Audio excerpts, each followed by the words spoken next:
Jonny Tsunami's secrets to unforgettable brand stories that build client loyalty. We make decisions with the heart, not just the head.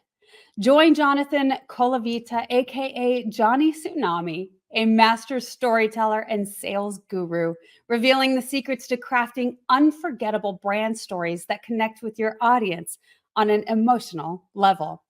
Unlock the power of emotional narratives, practical strategies, and mindful storytelling to create a brand that resonates deeply and fosters unwavering client loyalty. Welcome to the Wellness Driven Life Show, where you're about to go on a wellness driven ride.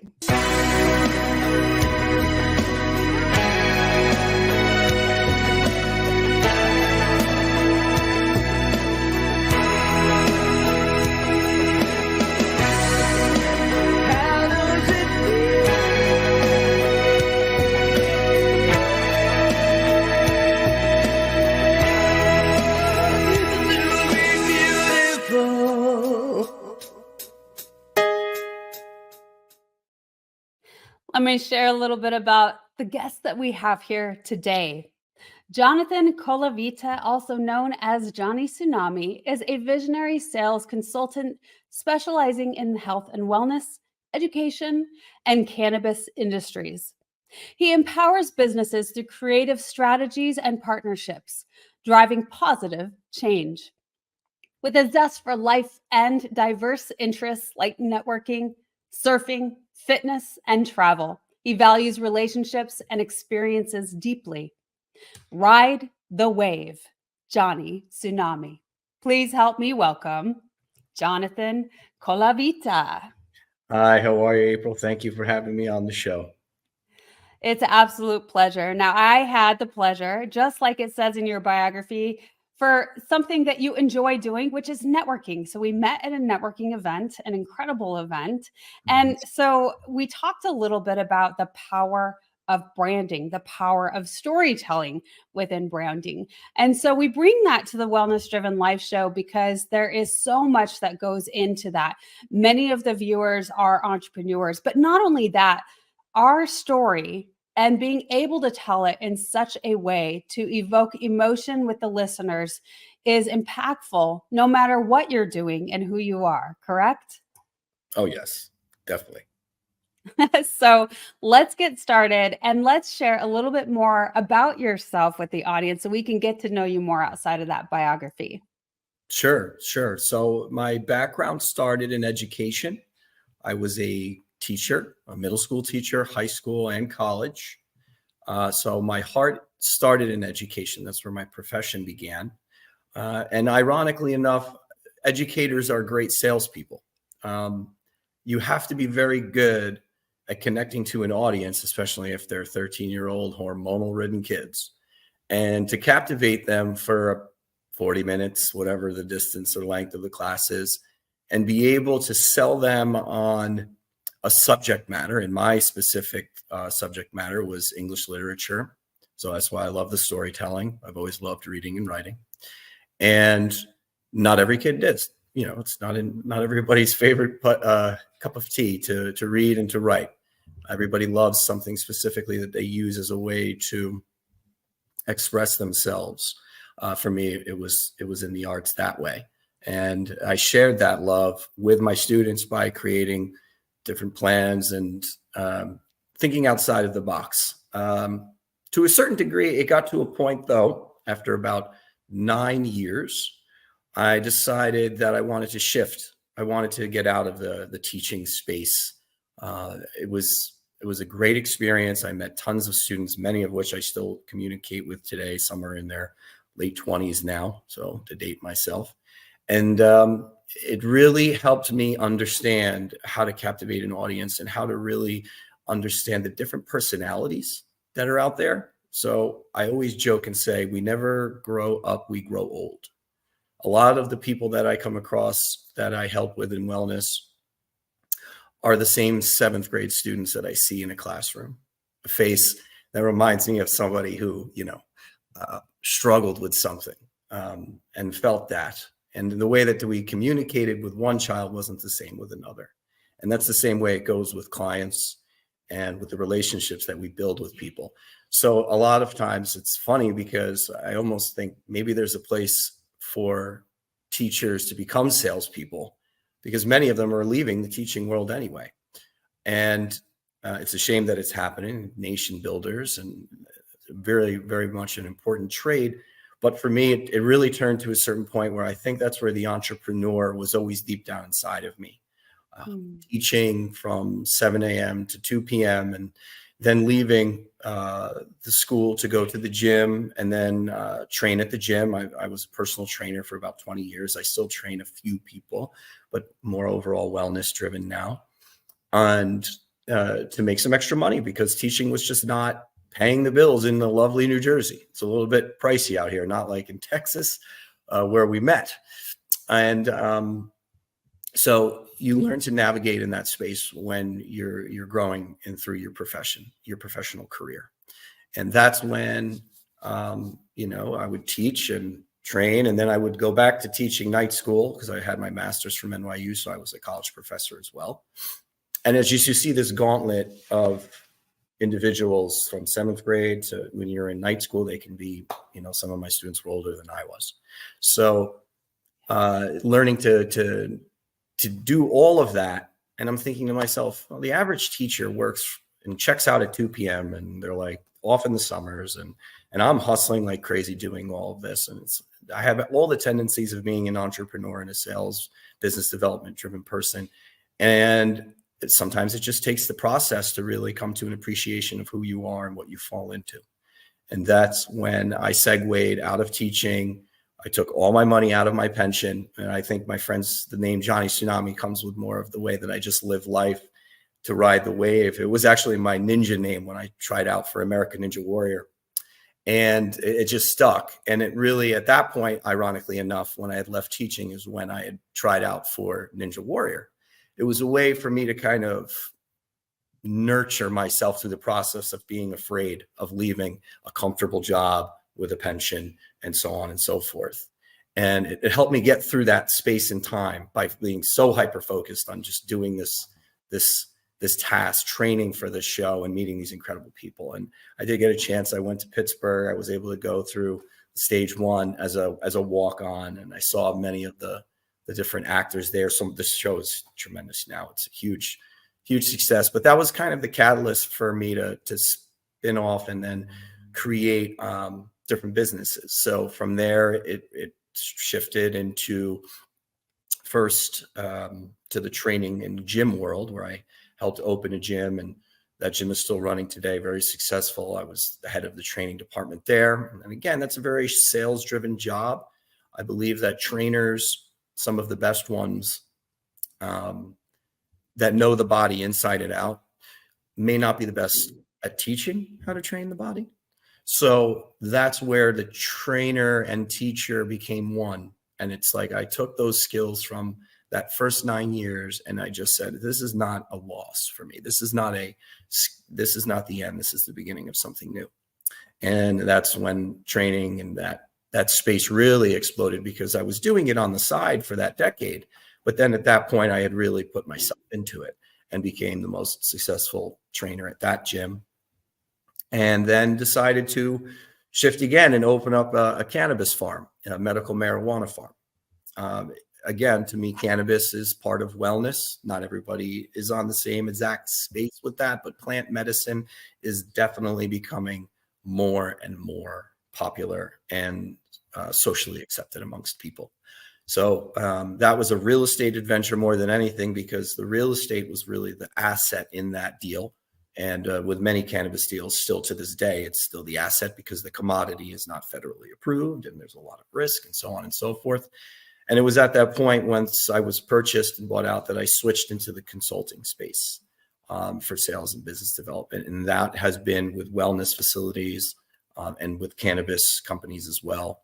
And the recent adventure where I am sitting now in the office, Core Zone Integrated Wellness in Matawan, New Jersey. Shout out to Core Zone Wellness. Dr. Corrigano, you might have met. He was in Texas as well. So.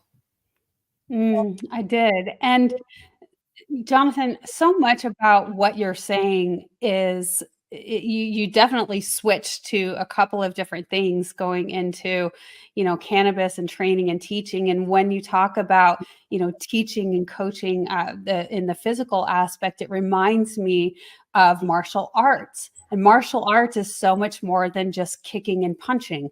It has all of the components, the spiritual, mental, emotional, physical, all of the things that is combined into creating something that is worth mastering, something that is worth sharing with others. That's, you become a master because of that, based on that wisdom, when you understand that it's not just the physical that's in alignment there, that you have to have all of those components. And so your background in teaching has really set the tone and set you up for the things that you're doing and creating now. And I love sharing these stories. Thank you so much for giving us so much background, because all of the things that we do, our past, all of the experiences that we have really gives us, who we are and the abilities to show up even more impactful and powerful than anybody could be, because of those experiences, because they're unique. And oftentimes people will say, well, this doesn't relate, but it does. And it makes you someone so wonderful to be able to relate with others on a different level. Yeah, that's a wonderful point, and I love the show already. It's great. Yeah, I love the way that you really connect with people. I think that's very important. I've been on quite a few podcasts and different shows, and everybody has their own structure, but it's really nice and refreshing to see that you've created a space where people can really express themselves and be able to share. Oh, thank you so much, Jonathan. That means an immense amount to me. Thank you. Well, you and I share a similar passion of being able to evoke and bring out that story. And all of our stories are backed by emotion. And as we very well know, that our decision making is based on emotion. Our decisions are based on that heartfelt moment when we say yes to something, where we feel a connection with each other. And so it is very impactful when you, as a business or anything in life, are able to communicate with others in such a way to where it really brings that connection piece, and all of the science behind where our heart actually connects and communicates with the brain more often. And so all of those things come into play. So I also have this incredible idea where I feel so many people should step into entrepreneurism. And the reason is because that's where our passion lies. That's where our creativity lies. And I believe that that really helps evolve us as a species. And this time in history, more and more of us are looking into that. And so it's a pertinent time to be able to share with others the impact of storytelling. So share with us a little bit, Jonathan, what's your story and how did you get so excited about being able to share that with others and help them navigate that process? Sure. I think it started with the person who loved to read and write. I remember when I was young, my mother said, you wrote this story when you were in fourth grade about Superman, and it was like this great story, and it was so incredible. And I just remember growing up through different grade levels with different teachers that said to me, always this, there was plenty of, hey, you need to work on this, Johnny, but there was always this common thread that found its way through that said you were always great at telling the story and communicating with your audience. And I find that with my clients that I serve, I always say, if you can't tell a good story internally amongst the team, you'll never be able to tell it externally. And a lot of times, my previous client and even the client that I'm serving now, while they were completely different wellness businesses and yet relatable, that I find parallels in each one of their struggles, and the struggle always being telling the story because they're trying to build a brand. So the story is where the community and the culture is understood. And in order for that to really work and be successful, everyone on the team and in the company needs to know what the story is.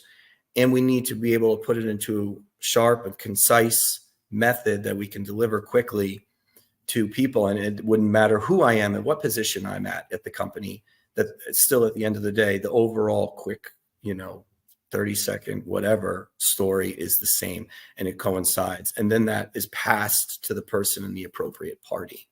I also think, and going back to what you were saying with purpose and passion and entrepreneurship, that I think sometimes your job is just your job, and that's okay. That's pays the bills and it does what it does. And then your purpose and your passion is something else. I always think for people, never quit your day job, because you'd make sure you want to have your bills covered, but there gets to a point where your purpose or passion far supersedes what you would get from that day job. Then by all means, follow it full speed ahead and take that drive. I believe that you should always be cautious in your steps. I enjoy happy accidents, but I prefer strategic planning and to see the steps ahead. But with people and telling those stories, they're not really interested in the product. They're more interested in the people. So when we're working with people and I'm working with clients, I always tell them it's the people first. You, me, the team, the clients. Those are the people that you're serving and serve with. Then it's the process, right? The process of, like, when I tell a story or I write a story, I have a process. I create characters, I create a plot. Maybe in some ways I'll brainstorm, but I'll take a different method as far as creating and cultivating the characters in that story and evoking the emotion that comes out of that. But it's important to always put the people first in a business, then that process, and then the product. See, a lot of times with business owners, they're product driven. They have the panacea or the answer to all of life's dilemmas. And they're not really realizing that the product will always change. We're on iPhone 16 now. I'm sure it's not going to stop. That eventually people will get tired of that. And in the wellness space, it's like one day eggs are good, one day eggs are bad, one day lasers are good, one day lasers are bad. And these emotions that we have are fleeting, right? I prefer to stay away from happiness and sadness and focus on purpose, because those feelings will come and go. Rain comes with sun, and it's just a part of life. So being able, maybe this is the martial arts guy in me, to be balanced and to say that, this is what life is doing, but we just want to be here, even while these ebbs and flows come into our lives. Tsunami, again, the reference. I love surfing and being in the ocean as well. Life, ride the wave. Yeah, babe, come ride the wave. It comes in waves, and our lives and our experiences. And I think the more we're in tune with the universe, we can be aware of when that wave happens. And it's to tell a story real quick, or a metaphor, because telling metaphors often help telling stories and helping clients tell their story. When I think of surfing specifically, people, when they first begin to surf, they paddle to the wave. They jump right into the ocean, they go to the wave, and they're chasing the wave. When you look at a real surfer, what they'll do is they'll sit on the coastline and they'll watch the waves for a while. And they'll see, what are the waves doing? What is the wind doing? How often is it breaking? Where is it breaking? Is there a sandbar? If it's going this way, how many times is it going? When does it come? What's the distance in between swells? What's the timing? Is it the first, the second? Usually it's the third or fourth wave that's the best within the set. They analyze and they look at the whole picture. And they see that the universe is putting out all these signals that are telling us when it's time. They don't just rush right in. And so, like, they paddle out, they find the best way to paddle out, so they're not going through the breakers, they're sneaking around. And then instead of going to the wave, what they do is they find the spot. You find the spot and you wait. And you let the universe come to you. You look for these signals, these signs that come to us, and they speak to us, and they come to us every single day. It's just some of us are become more in tune. And I think this is why wellness is such an important thing, especially now when you think about pre-COVID world and the stress, or post-COVID world, the stress of people going through, and how valuable people in our space who are wellness driven are here to help them with that and cope. Because if you didn't have a wellness program prior to COVID, you definitely needed one after. And yeah, that's a good point. it's where we are. And that's why I think wellness is going to continue to grow and thrive, and helping people with their spiritual journey. A lot of times people come into the studio, into the wellness center here, and they come in because they see an ad, of course, and it says, pain, and pain brings them in. And then I sit down and I talk to them and I tell them, what's your story? Because you want them to become the hero of their story. You're not here to say, oh, here's a laser and it causes weight loss and weight reduction. Well, if I don't know what you're doing for the other 23 hours and 45 minutes out of the day, then the laser is not going to just be the panacea to solving life's problems. There's a deeper issue that's inside when someone falls into a space where they're not taking care of themselves. And so when we learn to nurture what that is, and then when we first engage with them and we get into that space and they first become clients, or we're in the process of maybe turning them into clients, it's essential that we learn who they are and what their story is. Because then through that, we pick up the clues that they're looking to hear. They're telling us something. It's just we need to pull it out of them. And that's with exploration and with questioning. And when I was a teacher and we were reading books, one of the classic things that you would do to understand a book is ask a question. If you read across something and you read a book and it evokes a thought or a question, write it down in the column, write it down in the space that's there. And then I would in class have them share it out, and we would engage in a very interesting conversation, because you would be surprised at all these different questions that would come up from the same quote. Right. And it's like, wow, you read the same exact lines word for word, and yet your questions were infinitesimally different, because the questions were coming from the space inside of you. And so no business is different. No business is the same. No patient is the same. And a lot of times, like even with this client that I'm working with, he's had so many consulting curriculum packages thrown at him that, with the scripts and this and that, right? 88 pages, 100 pages, whatever it is. And yeah, there's bits and pieces out of that I can take and put it together. But ultimately, your business is not a cookie cutter curriculum. And going back to teach, if I was a teacher now, or even then, if I had gotten the curriculum and I said to my students, here's the curriculum. Okay, push it across the table and give it to them and say, learn it. You don't want to learn like that. We go through the curriculum and we explore, and I teach you together. So to think that a curriculum or a cookie cutter plan that worked for one business that may be very different from yours in many different ways is going to be just a shoehorn, easy, turnkey thing that automatically, because you spent this money on this thing, that it's going to de facto just increase your success without the actual implementation and understanding of where that is.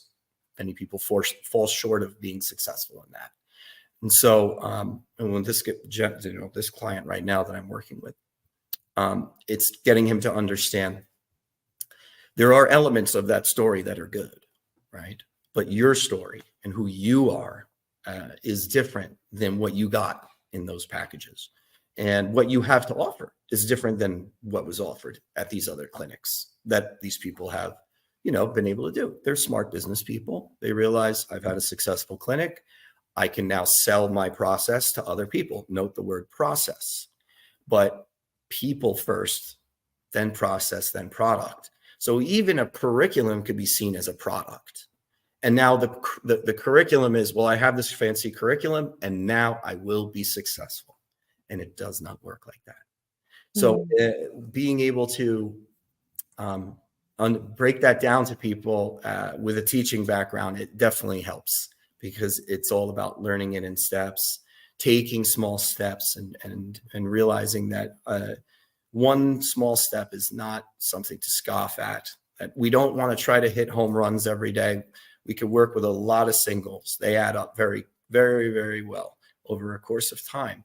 And being able to listen to what that client is saying, hearing what their story is, but helping them tailor it so that they can digest it. A lot of times with doctors specifically, they go into geek speak and they're just, this is the breakdown of the body and do. Most of the time, people have checked out after they go into that geek speak discussion. There may be other people there that would like to get after that, but most of the time, clients are coming in, they've already figured out what they want before they've even walked in, because they've shown you from whatever ad they've clicked on or this or that. Give them what they've asked for. Then once you have built their trust by saying, here's what you've asked for, what is your feedback? Now, would you like to hear my insight of how I can add and create a wellness center? Because a lot of times also with these centers is that it's packages that they're selling. And that almost leads you into a position where the client is under the conception or misconception that once the package is over, everything's fine. If you're really in a wellness-driven place, you should be keeping patients and clients for life. So if I'm going to have somebody just buy a package, yeah, that's a quick buck right there, then and there, you get that quick money. But I think a lot of times that person is already selling themselves short because they're thinking that in this a lot of time, they're going to get well. And wellness is not momentary. It's not. It's a lifelong thing. You have such a great point there. And that is why you bring so many points of that change is constant, basically, is the overall perspective, and products will likely change, right? And because of that, it is important to be able to ride that wave and communicate the story in different ways and effectively in order to meet, that change. Are you ready to take control of your ride to wellness? Rev up with Driven Living. Visit www.drivenliving.com and buckle up for a journey. Get exclusive access to our Wellness Driven Life Show guest portal, where you can dive deep into the minds of our esteemed guests. Sign up for our newsletter and get insider scoops on these distinguished personalities. It's like having a backstage pass to their life-changing wisdom. But that's not all. You'll also receive a free hug. You heard me right, a free hug. An enlightening ebook from the Driven Living team. Discover the science-backed benefits of hugging yourself. It's a fill-up for your wellness tank. Because at Driven Living, we believe in fueling your journey to wellness, both physically and psychologically. So what are you waiting for? Visit www.drivenliving.com today. Welcome back, everyone. Here with Jonathan Colavita. I'm going to say that again. I'm going to say that right. Italiano. Is it Colavita? Yes, there we go. Oh, now you're talking. Yeah. Welcome back, everyone. Here with Jonathan Colavita. And I hope I said that gracefully. It is a fancy, beautiful name. So welcome back, everyone. We are here with Jonathan, and it is such an exciting conversation about what we need to do in order to share our story and how in-depth it can truly be. And when we start asking more and more questions, that's where we start to get into that depthness. Now, it oftentimes, more than not, we need somebody to help guide us, lead us through that process. I know that I certainly have, and by numerous people. Now, Jonathan, you talked about having a client that has gone through a couple of different processes, a couple of different coaches, leaders, guides in order to come up and eventually meet with you. And sometimes it just takes that. And, for us life learners and people who truly want to improve themselves, that's what it does, because there's so much information out there. Just like you talked about wellness. In the wellness arena, it is crazy. Eggs are good, eggs are bad. Great example, because it is just that. And so really taking in information from various resources and then coming to the conclusion of what fits right with you, what feels right with you, and what makes sense is really where we come to. Yes, it's true. And at a lot of times, like we had said before, people come in with the initial, maybe they're coming in for pain. We find that mostly it's either pain management or weight loss and weight reduction, one or the other that they're getting drawn into the studio for. Ultimately, we find that it's everything, because if you're in pain, then you're probably overweight, or if you're overweight, you're probably in pain. When I look at it as the patient liaison at this facility, which we have different roles and responsibilities, but the way that we're structured here, a patient liaison is somebody with a health and wellness background who essentially keeps the patients in line and holds them accountable, and helps them understand more about what wellness is and how it's structured. And the way essentially I look at it is 4 corners, just like a table. Number 1 is actually sleep and recovery. In my book, sleep and recovery. We don't get enough sleep. People are doom scrolling on their phones till 2:00 in the morning. I know this because I'm getting lead notifications that they're doom scrolling at 2:00 in the morning, right? They're scrolling, and then they see our ad and they click it. It's like, it's 2:00 in the morning and you should be sleeping, but maybe you're in pain or you're anxious or something is keeping you up, and you get stuck in that wormhole. And next thing you know, hours pass and you've lost sleep. And the Very light, common. so common. And the light, and then more so with even children. So sleep and recovery. Recovery being something like chiropractic or saunas and contrast therapy, the gauntlet of all the recovery options that are out there. Number 2 is water.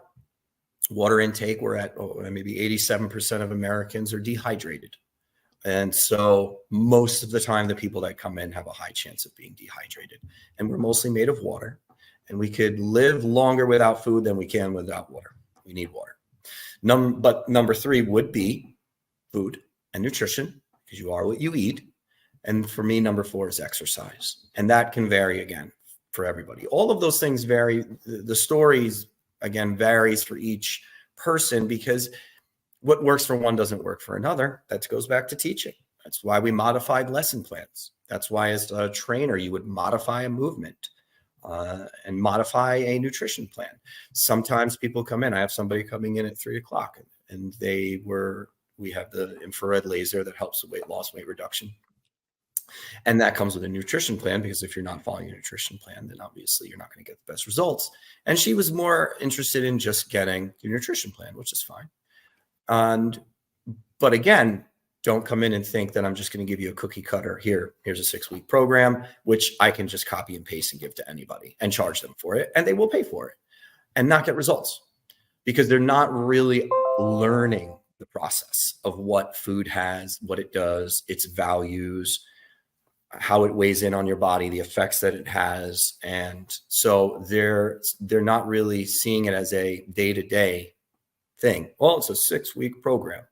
So in the end of 6 weeks, we know where this is going. And this is the reason why gyms in general and people who go to gyms end up going in these ebbs and flows, because the winter season comes, it's the holidays, it's Christmas. And so it's fatten ourselves up with all kinds of, goodies. And I'm the first one to say, if you're living a healthy lifestyle every day of your life, and to the most part, then when those holidays come, you should by all means not feel guilty about enjoying it. But if every day is a holiday, then we're having a problem. So, that's that. Then it gets from Christmas, then it goes to New Year's, and the New Year's, it's the New Year's drinking, right? And then there's the New Year's resolutions that last a month. And then it goes into February. We're in Valentine's Day and eating boxes of chocolates. By the time March comes along, the spring, the summer comes out, and then it's lose that weight before the summer, right? Then the summer comes and you're at barbecues and you're drinking. By the end, it's Halloween and it's October, you're popping candy. And by Thanksgiving, you're as plump as a pumpkin. And then you just keep going in these waves. And every time you go a little bit heavier, right? Every year that passes ends another year that you've added pounds, because you've lived this kind of wishy-washy way of living. And it's not their fault. It's the stories that they've been given. There's a new diet every year. Every year there's a new diet. Every year. And I hate any word die in Yeah. it. I want to stay on that for a minute. Mhm. You mentioned it's not your fault. And I had Eric Edmeades on the show quite a while back, but he mentioned the same thing. And he specializes in nutrition as well. And he says, it's not your fault. It's the conditioning that we've had, the stories, the social stories, right? That we have all told ourselves. It's the conditioning of our environment. When we walk into a store, and what do you first see when you walk in? Chips and candy bars, right? And as well as you're exiting. So it's constant bombardment of things that are less healthy for us. They're not the best choices. And until we start researching and learning and knowing and caring enough and spending more time reading labels and voting with our dollar, then that's the only time it's going to change. No, it's not your choice. And you do have a choice. Yes. Or no, it's not your fault, and you do have a choice. So it's in all of those things that really create a better impact for yourselves in leading a better lifestyle. Yes, lifestyle. And it's funny you say that, because I'm working on packages now for offerings for our clients, because I don't believe you should have just one offering. There shouldn't just be, here's the option and it's this much money. I prefer to give somebody options. If I give somebody one option, I'm putting them in a corner, and people are on the defensive, and people don't like that. They want to be the hero of their story, and they want to pick. They want to see, this story can go in a lot of different directions. That was a fun game we used to do when I was a teacher. You'd write the first line, and then the next person would write the next line. And that story can go in infinitesimal directions, the story of your life. And the one that you end with is the one. But the irony of it is that there's all these other parallels that were next to it that you didn't even acknowledge, because the choices that you had made in your life affected you profoundly, to that it left you in a path where this is when people come in and they're sick, diseased, and they're ill and depressed and overweight, and they've almost given up, or they have a false sense of wellness. Maybe even worse, somebody who's caught in that middle zone where they're, it's like there, but it's not there, and it's not that bad. And then next thing you know, well, it's going to get worse because you're not really addressing it. And so to guide someone and to hold them accountable is such a huge component. And that isn't a fancy tool. That's a person, right? We can even automate that and say, hey, I'm the fancy AI tool here, just holding you accountable.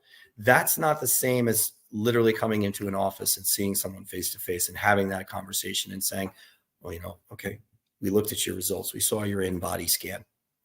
You've been going like this. You're making progress. What happened last week? Because it looks like something happened. And it could be something small. It could be something major. But keeping account of their story and holding them accountable to make sure that they get the happiest ending that they can out of their story is very, very important. And that's where it takes patience and understanding and being well-versed in the subject matter of what you're speaking with, but also being able to break it down in a very simple, digestible amount, because I can go real geek speak into nutrition with people. Most of the time, they don't want to hear it. It's very hard for them to digest a large amount of anything at one point in time.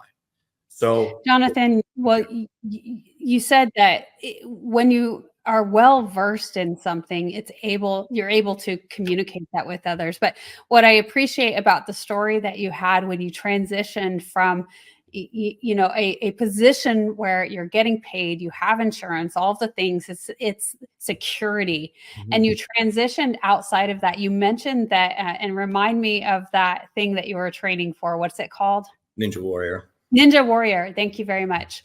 So you stated that when you went into Ninja Warrior, it was almost this healing process for you to be able to step into that fear zone, because it is. And that's what change is. It's scary at first. I mean, we don't like to change.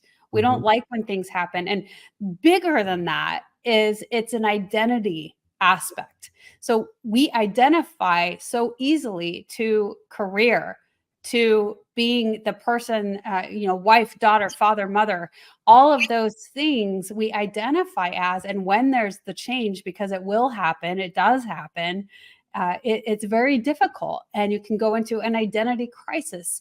So the way that we navigate that, and I just love that you did that through this healing process, sort of this initiation into something new, and being able to communicate that and share that and show that to your clientele. Yeah, it's a great point, April, that when you're working with people, you have to tell them your own story a little bit. It's about them, but enough for them to understand that the person that's standing before them, who looks and feels good, does so because of the things that they have done. And as you said, especially with entrepreneurs, you have to become comfortable with uncomfortable. And that's the dichotomy, essentially, between people who work for a salary and people who are entrepreneurs who are working for something else. It comes down to balance. Both of those people are needed in the ecosystem of life, professional life, and life in general. But many of them do not go down that story or take that journey and find that alternative ending that they're looking for, because they're afraid to take that change, to make that step. And so they live that quiet life of desperation where they know the things that they have to do. And this is where it comes back to accountability. More often than not, it's not that complicated, guys. It really isn't. Most of the time, we know what we're not supposed to do in life. And we opt out to do what we want, to tell ourselves a story. We lie to ourselves. We tell ourselves this story to help us digest our life and say to ourselves, this is my version. This is what I've come up with. This is my best version of my story, of my life. And we settle on that. Some people I know that are the happiest people in the world live in a 1-bedroom apartment and they're fine. And Whatever you tell yourself. Yeah. Whatever, They are. Yeah. They're happy. I know. They're happier than people that I know that drive Rolls Royces and this and that.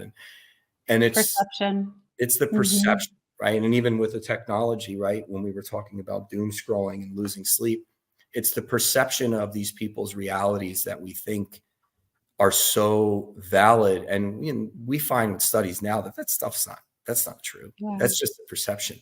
So even being able to help clients break through that perception, because again, the inundation of information that they're getting thrown at them about wellness and this and that, even now, so more with technology and algorithms, the story is being tailored to them anyway.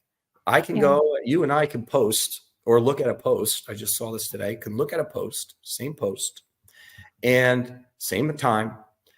And your comments on that you get to see on the post are different than the comments that I see.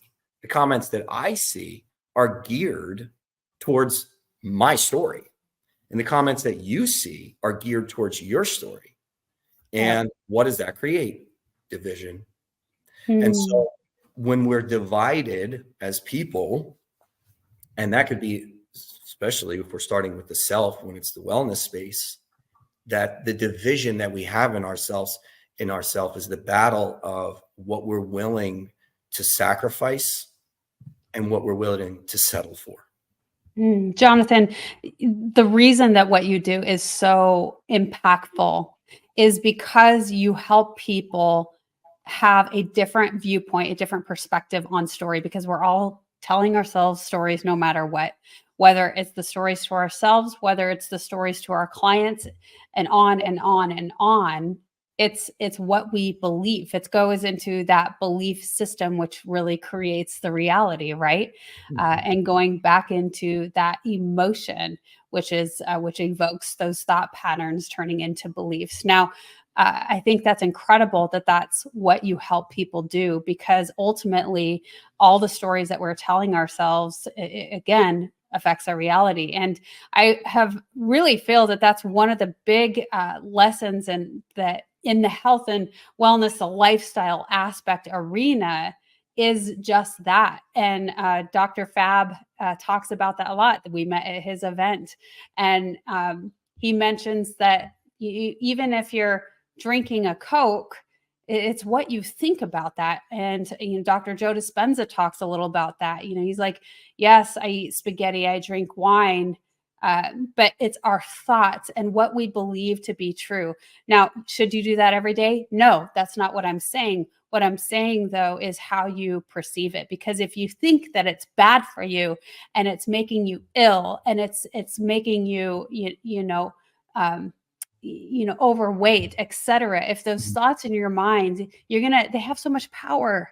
And so again, going into the stories that we're telling ourselves, Jonathan, this has been an incredible journey with you. And thank you so much for sharing all of your insights and your own personal story.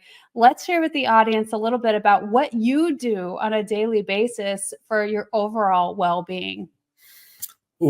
I work out 3 to 4 times a week. I don't try to overextend. There's always a day of golf in there, maybe a day of surf. And in the summertime, I live in New Jersey. We have the seasons. So usually after my workout, but every morning I actually do this. My pool is not heated, so it's pretty chilly in the morning. After my morning workout or waking up in the morning, I take my jump in the pool, completely submerge myself underwater. I hold my breath under the water for 30 seconds to a minute. And, that literally shuts all the sound out. Then I come out of the water. I kind of breathe. I feel the sun. And I begin my day. And I start my day with myself. And I finish my day with myself. Because if you do not do this and you go down a cycle of just everything else, you're not going to be able to sustain the long time. You're not going to be able to do that long journey that we're on. So it begins with the self and it ends with the self. And then everyone else benefits from that because you're taking care of yourself. That's beautiful. It begins with yourself. It ends with yourself. Well, we are the only ones that really have to live with ourselves forever and during this physical time, right? and after that. But yes, I think that's beautiful. And I love that you shared, holding your breath underwater and the way that you described that and coming up to feel the sun and breathe. That's such a beautiful expression of resetting.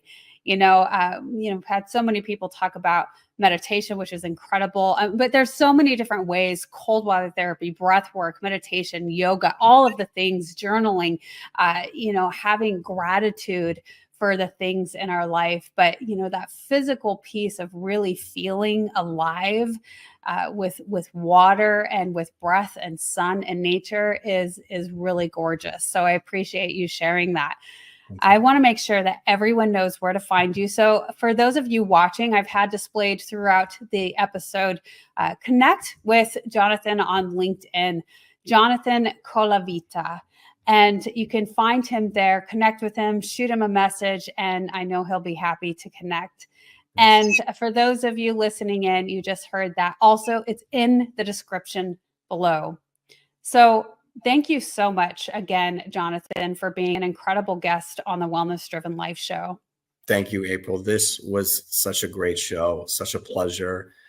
Sometimes it's hard to fill the 20, 30, 40 minutes, but you do it. So you do such a great job that it makes it easy. Oh, thank you very much. Thank you, Jonathan. And thank you so much to our audience, because without you, the show wouldn't be possible. So goodbye for now, and we will see you next time.